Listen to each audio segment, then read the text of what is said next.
Well, got me and the pal working on the car again today. So after we've completed all of our stuff on the firewall side of the car, now we got to go inside and we have to remove a bunch of the interior to replace the heater core, which is going to be in behind here. We're likely going to have to remove this overflow jug. We'll get that battery out of the way, get some access in there. What we're gunning for is our hoses. I think this is these are the two hoses here I got my hand on, and they come in and they come down. One of them goes to our drain neck, I think, down there. Or is it this one here? One of them goes to the block, I think. One of them comes to one of the filler drain necks. And those are the two hoses going to the heater core. So we got a big job ahead of us. We got to get prepared to take a lot of time to take all the interior apart to get at that heater core. So to my knowledge, we're going to take the seats out just to give ourselves some more room. We're going to have to remove the center console, and then we're going to tackle removing the whole dash, dropping down the steering column, and possibly removing it to get at the heater box assembly so that we can change out that heater core. So just got the impactor here with the 15 mil socket. We're going to have 4 bolts, 2 in the back and then 2 on the front face of this hump. And you'll probably have to move the seat forward to get the back to, and then move the seat back again to get the front. Remove your seats. Just gives more room to get in here and do what we need to do.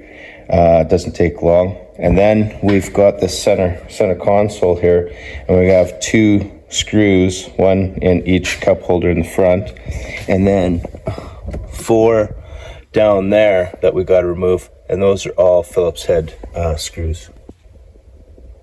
After removing them 6 screws, 4 in the back here and 2 up front, you're going to want to lift the back up, and you have to pull your e-brake all the way up in order to lift this back up and then kind of wiggle it back. You're going to have to put the key in the ignition and move the shifter back as well.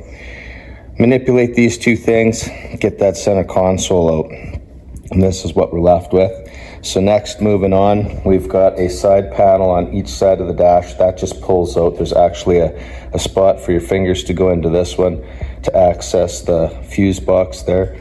On the other side, you might have to get yourself a screwdriver and just gently put it into this portion on the other side and pry it out. It's the same 3 tabs holding it together on both sides.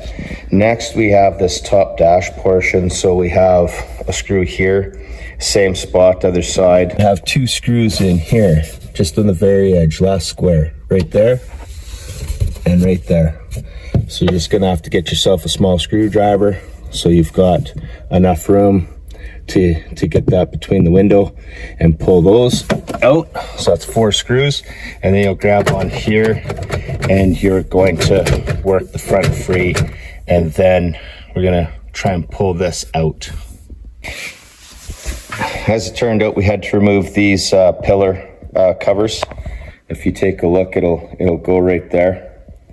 So all you need to do is on the top, get your fingers just right in the center of this and pull, and it'll come off, it'll pop out, and then you're going to have to pull it.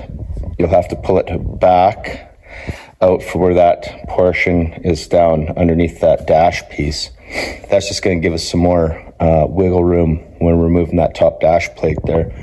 And so we broke it free from the front here. We had lifted that up, and now you gently push it up and pull it back, and then you could see there's some foam and sound deadening material and stuff like that, and it's weathered and now it's cracked and broken and stuff. But that was over top, so it had to kind of pull that back to get it out.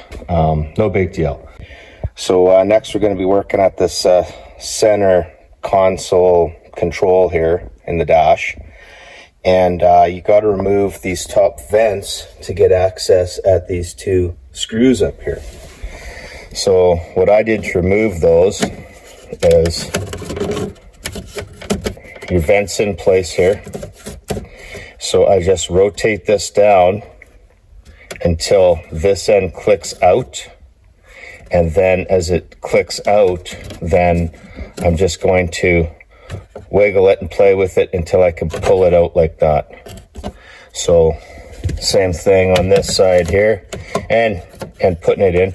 So there's the pin, you slide it in there, you see where that goes, and then you just click it in.